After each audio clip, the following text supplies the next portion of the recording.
Hello दोस्तों, आज Jharkhand GK में सेट 46 एवं 47 होने वाला है, जिसमें आपका कुल 40 क्वेश्चंस होने वाला है। इससे पहले दोस्तों हम सेट 1 से लेकर 45 तक करा चुके। अगर आप नहीं देखे प्लेलिस्ट में जाकर देख सकते हैं। और हाँ दोस्तों, ये आपके आगे आने वाले झारखंड के सभी कॉम्पिटिटिव एग्जाम की दृष्टि से अति महत्वपूर्ण है। दोस्तों, ये मिसलिनियस है, अर्थात मिश्रित प्रश्न। इसमें आपको सभी प्रकार के प्रश्न देखने को मिलेंगे। तो चलिए दोस्तों, ज़्यादा बात किए बिना स्टार्ट करते हैं आज का पहला क्वेश्चन। Set 46 question number 1। पशुओं में नस्ल सुधारने व दुग्ध उत्पादन में वृद्धि के लिए किस वर्ष से गोकुल ग्राम योजना चलाई जा रही है? इसका सही आंसर हो जाएगा ऑप्शन नंबर बी, वर्ष 2004 से। पशुओं में नस्ल सुधारने व दुग्ध उत्पादन में वृद्धि के लिए किस वर्ष से गोकुल ग्राम योजना चलाई जा रही है? वर्ष 2004 से। ऑप्शन नंबर बी सही हो जाएगा। Question number 2। सर्वाधिक महिला साक्षरता वाला जिला कौन सा है? इसका सही आंसर हो जाएगा ऑप्शन नंबर ए, रांची। सर्वाधिक महिला साक्षरता वाला जिला कौन सा है? रांची। ऑप्शन नंबर ए सही हो जाएगा। Set 46 question number 1। पशुओं में नस्ल सुधारने व दुग्ध उत्पादन में वृद्धि के लिए किस वर्ष से गोकुल ग्राम योजना चलाई जा रही है? इसका सही आंसर हो जाएगा ऑप्शन नंबर बी, वर्ष 2004 से। पशुओं में नस्ल सुधारने व दुग्ध उत्पादन में वृद्धि के लिए किस वर्ष से गोकुल ग्राम योजना चलाई जा रही है? वर्ष 2004 से। ऑप्शन नंबर बी सही हो जाएगा।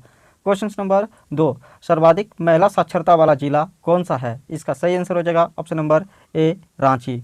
सर्वाधिक महिला साक्षरता वाला जिला कौन सा है? रांची। ऑप्शन नंबर ए सही हो जाएगा। Question number 3। किस वर्ष से हो लोगों ने आत्मसमर्पण किया और सीधा कंपनी को कर देने के लिए तैयार हुए? इसका सही आंसर हो जाएगा ऑप्शन नंबर सी, 1837 ईस्वी को। किस वर्ष हो लोगों ने आत्मसमर्पण किया और सीधा कंपनी को कर देने के लिए तैयार हुए? वर्ष 1837 ईस्वी में। ऑप्शन नंबर सी सही हो जाएगा। Question number 4। झारखंड में कितने राज्य विधानसभा निर्वाचन क्षेत्र है? इसका सही आंसर हो जाएगा ऑप्शन नंबर ए, 81। झारखंड में कितने राज्य विधानसभा निर्वाचन क्षेत्र है? 81 राज्य विधानसभा निर्वाचन क्षेत्र है। ऑप्शन नंबर ए सही हो जाएगा। Question number 5। दामोदर घाटी में मुख्य रूप से किस प्रकार की मिट्टी पाई जाती है? इसका सही आंसर हो जाएगा ऑप्शन नंबर डी, लाल मिट्टी पाई जाती है। दामोदर घाटी में मुख्य रूप से किस प्रकार की मिट्टी पाई जाती है? लाल मिट्टी पाई जाती है। ऑप्शन नंबर डी सही हो जाएगा। Question number 6। जमशेदपुर किस नदी के किनारे अवस्थित है? इसका सही आंसर हो जाएगा ऑप्शन नंबर बी, स्वर्णरेखा नदी के किनारे अवस्थित है। जमशेदपुर किस नदी के किनारे अवस्थित है? स्वर्णरेखा नदी के किनारे अवस्थित है। ऑप्शन नंबर बी सही हो जाएगा। Question number 7। सिकनी कोयला परियोजना झारखंड के किस जिले में स्थित है? इसका सही आंसर हो जाएगा ऑप्शन नंबर ए, लातेहार जिले में स्थित है। सिकनी कोयला परियोजना झारखंड के किस जिले में स्थित है? लातेहार जिले में स्थित है। ऑप्शन नंबर ए सही हो जाएगा। Question number 8। East India company को दीवानी प्राप्त होने के कितने वर्षों के पश्चात कोल्हान क्षेत्र पर अंग्रेजों का आधिपत्य स्थापित हो सका था? इसका सही आंसर हो जाएगा ऑप्शन नंबर बी, 72 वर्षों के पश्चात। ईस्ट इंडिया कंपनी को दीवानी प्राप्त होने के कितने वर्षों के पश्चात कोल्हान क्षेत्र पर अंग्रेजों का आधिपत्य स्थापित हो सका था? 72 वर्षों के पश्चात। ऑप्शन नंबर बी सही हो जाएगा। Question number 9। झारखंड का तुरांडी किस लिए प्रसिद्ध है? इसका सही आंसर हो जाएगा ऑप्शन नंबर सी, सोने की खान के लिए। झारखंड का तुरांडी किस लिए प्रसिद्ध है? सोने की खान के लिए। ऑप्शन नंबर सी सही हो जाएगा। Question number 10। पालकोट आश्रयनी किस जिले में स्थित है? इसका सही आंसर हो जाएगा ऑप्शन नंबर बी, गुमला जिले में स्थित है। पालकोट आश्रयनी किस जिले में स्थित है? गुमला जिले में स्थित है। ऑप्शन नंबर बी सही हो जाएगा। Question number 11। जमशेदपुर की स्थापना किसने की थी? इसका सही आंसर हो जाएगा ऑप्शन नंबर ए, जे.एन. टाटा ने। जमशेदपुर की स्थापना किसने की थी? जे.एन. टाटा ने। Question number 12। पलामू पर अंग्रेजी आधिपत्य कब स्थापित हुआ? इसका सही आंसर हो जाएगा ऑप्शन नंबर बी, 1771 से 72 ईस्वी में। पलामू पर अंग्रेजी आधिपत्य कब स्थापित हुआ? 1771 से 72 ईस्वी में। ऑप्शन नंबर बी सही हो जाएगा। Question number 13। 13वीं सदी में खुद को झारखंड का शासक घोषित करने वाला राजा जयसिंह किस राज्य के थे? इसका सही आंसर हो जाएगा ऑप्शन नंबर सी, उड़ीसा के थे। 13वीं सदी में खुद को झारखंड का शासक घोषित करने वाला राजा जयसिंह किस राज्य के थे? उड़ीसा के थे। ऑप्शन नंबर सी सही हो जाएगा। Question number 14। धनबाद जिले का कौन सा औद्योगिक शहर एक सघन औद्योगिक संकुल है जहां 25 किलोमीटर के दायरे में 250 उद्योग स्थापित है? इसका सही आंसर हो जाएगा ऑप्शन नंबर बी, चिरकुंडा में। धनबाद जिले का कौन सा औद्योगिक शहर एक सघन औद्योगिक संकुल है जहां 25 किलोमीटर के दायरे में 250 उद्योग स्थापित है? चिरकुंडा में। ऑप्शन नंबर बी सही हो जाएगा। Question number 15। आकाशवाणी रांची की स्थापना कब हुई थी? इसका सही आंसर हो जाएगा ऑप्शन नंबर ए 1957 ईस्वी को। आकाशवाणी रांची की स्थापना कब हुई थी? न वर्ष 1957 ईस्वी को। ऑप्शन नंबर ए सही हो जाएगा। क्वेश्चन नंबर 16, राज्य सरकार की किसी राजस्व अधिकारी द्वारा सर्वेक्षण करने को आदेश दे सकेगी सीएनटी एक्ट की किस धारा में वर्णित है? इसका सही आंसर हो जाएगा ऑप्शन नंबर बी, धारा 80 में वर्णित है। राज्य सरकार किसी राजस्व अधिकारी द्वारा सर्वेक्षण करने को आदेश दे सकेगी सीएनटी एक्ट की किस धारा में वर्णित है? न धारा 80 में वर्णित है। ऑप्शन नंबर बी सही हो जाएगा। क्वेश्चन नंबर 17, सीएनटी एक्ट की धारा 113 से वस्तु रूपी लगान भूमि संबंधी शर्त है या लगान का वस्तु रूप है, इसका निर्णय कौन करेगा? इसका सही आंसर हो जाएगा ऑप्शन नंबर सी, राजस्व अधिकारी। सीएनटी एक्ट की धारा 113 से वस्तु रूपी लगान भूमि संबंधी शर्त है या लगान का वस्तु रूप है, इसका निर्णय कौन करेगा? न राजस्व अधिकारी। ऑप्शन नंबर सी सही हो जाएगा।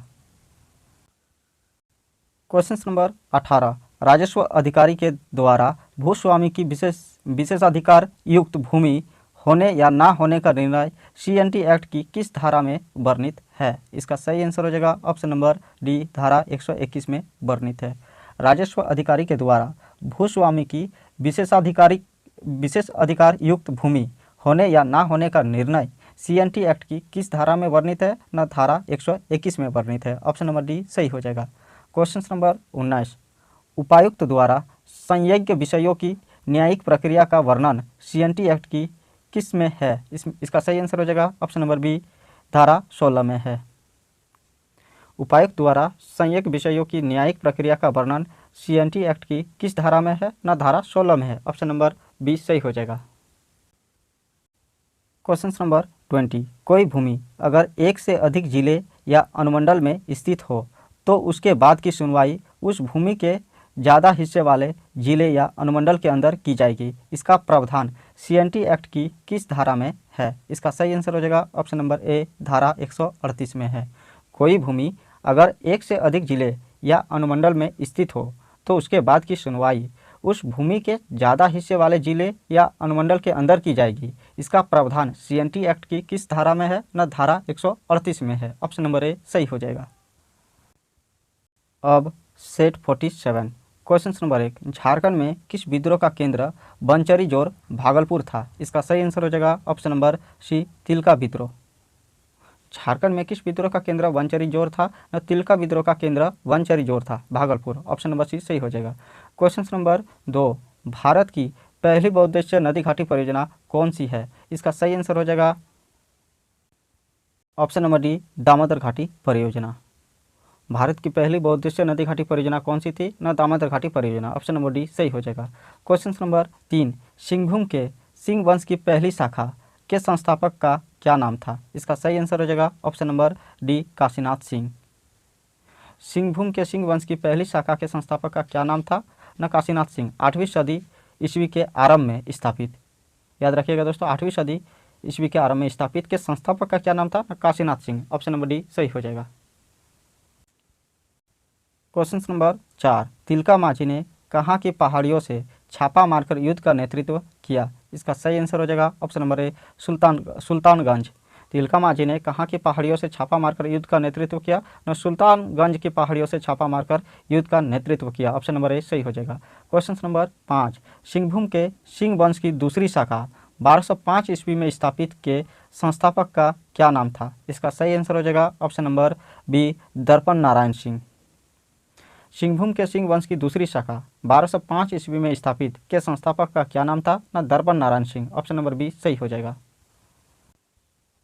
क्वेश्चन नंबर 6, किस विद्रोह का स्वरूप गुरिल्ला युद्ध था? इसका सही आंसर हो जाएगा ऑप्शन नंबर ए, तिलका विद्रोह का स्वरूप गुरिल्ला युद्ध था। ऑप्शन नंबर ए सही हो जाएगा। क्वेश्चन नंबर 7, सिंहभूम के किस सिंहवंशी शासक ने पोरहाट के नाम से नई राजधानी की स्थापना की? इसका सही आंसर हो जाएगा option number B, Kashinath Singh ने। सिंहभूम के किस सिंहवंशी शासक ने पोरहाट के नाम से नई राजधानी की स्थापना की? न काशीनाथ सिंह ने। ऑप्शन नंबर बी सही हो जाएगा। क्वेश्चन नंबर 8, असहयोग आंदोलन 1920 से 22 ईस्वी के दौरान किसे पलामू का राजा घोषित किया गया? इसका सही आंसर हो जाएगा ऑप्शन नंबर ए, धनी सिंह खरवार। असहयोग आंदोलन 1920 से 22 ईस्वी के दौरान किसे पलामू का राजा घोषित किया गया? न धनी सिंह खरवार को। ऑप्शन नंबर ए सही हो जाएगा। क्वेश्चन नंबर 9, झारखंड में कुल कितने नदी बेसिन है? इसका सही आंसर हो जाएगा ऑप्शन नंबर सी 7 नदी बेसिन है। झारखंड में कुल कितने नदी बेसिन है? न 7 नदी बेसिन है। ऑप्शन नंबर सी सही हो जाएगा। क्वेश्चन नंबर 10, झारखंड के अधिकांश खनिज पदार्थ किस प्रकार की सेल से मिलते हैं? इसका सही आंसर हो जाएगा ऑप्शन नंबर ए आर्कियन सेल से मिलते हैं। झारखंड के अधिकांश खनिज पदार्थ किस प्रकार की सेल से मिलते हैं? ना आर्कियन सेल से मिलते हैं। ऑप्शन नंबर ए सही हो जाएगा। क्वेश्चन नंबर 11, बड़ा जामदा समूह क्या है? इसका सही आंसर हो जाएगा ऑप्शन नंबर बी लो अयस्क क्षेत्र। बड़ा जामदा समूह क्या है? ना लो अयस्क क्षेत्र। ऑप्शन नंबर बी सही हो जाएगा। क्वेश्चन नंबर 12, सदनी घाघ जलप्रपात किस नदी पर है? इसका सही आंसर हो जाएगा ऑप्शन नंबर ए शंख नदी पर है। सदनी घाघ जलप्रपात किस नदी पर है? न शंख नदी पर है। ऑप्शन नंबर ए सही हो जाएगा। क्वेश्चन नंबर 13, संथालों के धर्म का आधार क्या है? इसका सही आंसर हो जाएगा ऑप्शन नंबर सी आत्मवाद। संथालों के धर्म का आधार क्या है? ना आत्मवाद। ऑप्शन नंबर सी सही हो जाएगा। क्वेश्चन नंबर 14, झारखंड में नीलांबर पीताम्बर विश्वविद्यालय कहाँ खोला गया है? इसका सही आंसर हो जाएगा ऑप्शन नंबर ए पलामू में। झारखंड में नीलांबर पीताम्बर विश्वविद्यालय कहाँ खोला गया है? न पलामू में। ऑप्शन नंबर ए सही हो जाएगा। क्वेश्चन नंबर 15, CNT एक्ट की धारा 58 में किसी रैयत के किसी वर्ष में लगान का भुगतान नहीं होने पर अधिक से अधिक कितने प्रतिशत साधारण ब्याज का प्रावधान है? इसका सही आंसर हो जाएगा option number B 6.25%। CNT act की धारा 58 में किसी रैयत के किसी वर्ष में लगान का भुगतान नहीं होने पर अधिक से अधिक कितने प्रतिशत साधारण ब्याज का प्रावधान है? न 6.25%। ऑप्शन नंबर बी सही हो जाएगा। क्वेश्चन नंबर 16, देय लगान का वस्तु रूप से मुद्रा रूप में रूपांतरण CNT एक्ट की कौन सी धारा में वर्णित है? इसका सही आंसर हो जाएगा ऑप्शन नंबर ए धारा 61 में वर्णित है। देय लगान का वस्तु रूप से मुद्रा रूप में रूपांतरण CNT एक्ट की कौन सी धारा में वर्णित है? न धारा 61 में वर्णित है। ऑप्शन नंबर ए सही हो जाएगा। क्वेश्चन नंबर 17, राज्य सरकार द्वारा बंजर भूमि का बंदोबस्त विहित रूप में पट्टे द्वारा किया जाएगा। CNT एक्ट की किस धारा में इसका प्रावधान है? इसका सही आंसर हो जाएगा ऑप्शन नंबर बी धारा 61 क में इसका प्रावधान है। राज्य सरकार द्वारा बंजर भूमि को बंदोबस्त विहित रूप में पट्टे द्वारा किया जाएगा। CNT एक्ट की किस धारा में इसका प्रावधान है? न धारा 61 क में इसका प्रावधान है। क्वेश्चन नंबर 18, CNT एक्ट की धारा 64 से किसी गांव के कृषक या भूमिहीन श्रमिकों को किसकी आज्ञा से भूमि को कोरकर में बदलने का अधिकार है? इसका सही आंसर हो जाएगा ऑप्शन नंबर डी उपायुक्त। CNT एक्ट की धारा 64 से किसी गांव के कृषक या भूमिहीन श्रमिकों को किसकी आज्ञा से भूमि को कोरकर में बदलने का अधिकार है? न उपायुक्त की आज्ञा से भूमि को कोरकर में बदलने का अधिकार है। ऑप्शन नंबर डी सही हो जाएगा। क्वेश्चन नंबर 19, किसी भी काश्तकार को किसी आदेश या उपायुक्त के आदेश के सिवा उसकी काश्तकारी से बेदखल नहीं किया जाएगा। CNT एक्ट की किस धारा में वर्णित है? इसका सही आंसर हो जाएगा ऑप्शन नंबर ए धारा 68 में वर्णित है। किसी भी काश्तकार को किसी आदेश या उपायुक्त के आदेश के सिवा उसकी काश्तकारी से बेदखल नहीं किया जाएगा। CNT एक्ट की किस धारा में वर्णित है? न धारा 68 में वर्णित है। क्वेश्चन नंबर 20, कोई काश्तकार बेदखल होने की स्थिति में बेदखली की तारीख से कितने समय आगे तक उपायुक्त के सम्मुख आवेदन दे सकता है? इसका सही आंसर हो जाएगा ऑप्शन नंबर डी 1 वर्ष। कोई काश्तकार बेदखल होने की स्थिति में बेदखली की तारीख से कितने समय आगे तक उपायुक्त के सम्मुख आवेदन दे सकता है? न 1 वर्ष। ऑप्शन नंबर डी सही हो जाएगा। थैंक यू दोस्तों, आज के लिए इतना ही। वीडियो देखने के लिए आपका बहुत बहुत धन्यवाद। जय हिंद, वंदे मातरम।